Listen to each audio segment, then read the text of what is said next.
Halo teman-teman, kembali lagi bareng aku, Marfua Rahmawati. Jadi beberapa tahun terakhir, gaya hidup sehat mulai menjadi perhatian utama di kalangan generasi muda, khususnya Gen Z.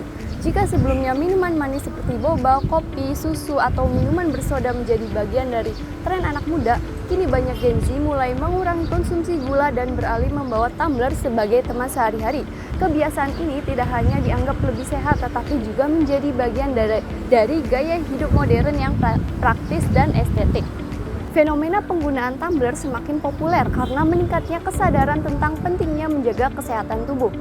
Banyak anak muda mulai memahami bahwa konsumsi gula berlebihan dapat menyebabkan berbagai masalah kesehatan seperti obesitas, diabetes, hingga gangguan metabolisme. Oleh karena itu, sebagai Gen Z memilih membawa air putih, infused water atau minuman homemade sendiri menggunakan tumbler dibanding membeli minuman manis setiap hari. Tren ini menunjukkan bahwa Gen Z bukan hanya mengikuti gaya hidup viral, tetapi juga mulai memikirkan dampak jangka panjang terhadap kesehatan dan lingkungan. Tumbler kini bukan lagi sekedar aksesoris, melainkan simbol perubahan kebiasaan generasi muda menuju hidup yang lebih baik. Nah, supaya lebih tahu bagaimana pandangan anak muda terhadap tren ini, kita langsung ngobrol dengan beberapa narasumber. Halo Kak, dengan Kakak siapa di sini? Aku Nafwa. Izin wawancara ya Kak. Nah, pertanyaan pertama, gimana pendapat Kakak jika ada anggapan bahwa membawa tumbler tuh sekarang lebih menjadi simbol gaya hidup dibandingkan bentuk kepedulian terhadap lingkungan? Sebenarnya pendapat itu benar sih, karena kadang banyak orang yang jatuhnya tuh FOMO ya.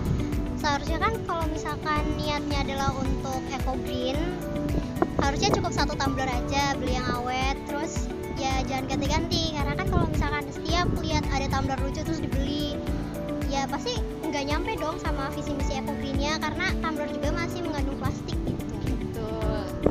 Nah, apakah tren penggunaan tumbler ini tuh bisa menjadi langkah awal untuk membangun gaya hidup yang lebih ramah lingkungan?